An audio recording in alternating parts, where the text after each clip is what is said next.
Kom ons gesels vandag oor die grootste geskenk ooit, Johannes 3 vers 16 tot 17. Want so lief het God die wêreld gehad, dat hy sy eniggebore seun gegee het, sodat elkeen wat in hom glo, nie verlore mag gaan nie, maar die ewige lewe kan hê. Want God het sy seun in die wêreld gestuur, nie om die wêreld te veroordeel nie, maar dat die wêreld deur hom gered kan word. Jy weet, vanaf Eden tot en met vandag toe, het die Here seëninge en beloftes uitgestort, maar die mensdom het herhaaldelik van hom af weggedraai. Adam het aan die Here se goedheid en sy guns getwyfel en die vrug van die boom bo dit verkies. Kain het God se waarskuwing geminag en voortgegaan en sy broer vermoor. Israel het die wonderwerke van die Here aanskou, maar het hulle harte keer op keer verhard. Ons mag dalk verbaas wees hieroor, maar die waarheid is, ons tree ook maar net so op. Die woord van Here verwys na hierna in Jeremia 17 vers 19 soos volg.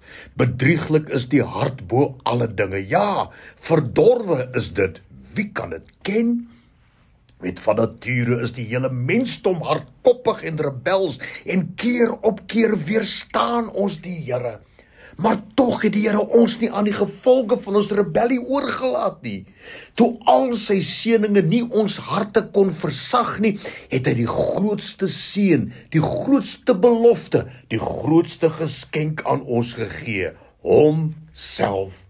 Jy weet, in hierdie geskenk van die Here aan ons, Jesus Christus, het nie ons bloot van ver af lief nie. Hy het vlees geword en na die mens gekom. Hy het tussen rebelse sondaars geleef en ons ontmoet ten spyte van ons gebrokenheid. Maar die grootste tragedie is dat tot vandag toe verwerp baie mense hom. Maar afgesien daarvan, almal wat in hom glo, vir hulle is hy die bron van lewe, ja, die ewige lewe en ook die oorvloedige lewe. En dit is die wonder van die geboorte van Jesus Christus. Die Here, teen wie ons baie keer weerstand bied, teen wie ons telkens sondig, het tot ons genader met sy verlossende, reddende liefde.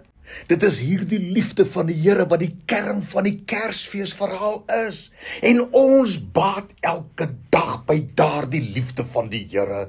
Dus, laat ons die geboorte van ons redder, die geboorte van ons koning, met vreugde en met oorgawe vier. Want toe ons niks gehad het om hom te bied nie, het hy homself vir ons aangebied. Dankie daarvoor, Here, in Jesus naam. Amen.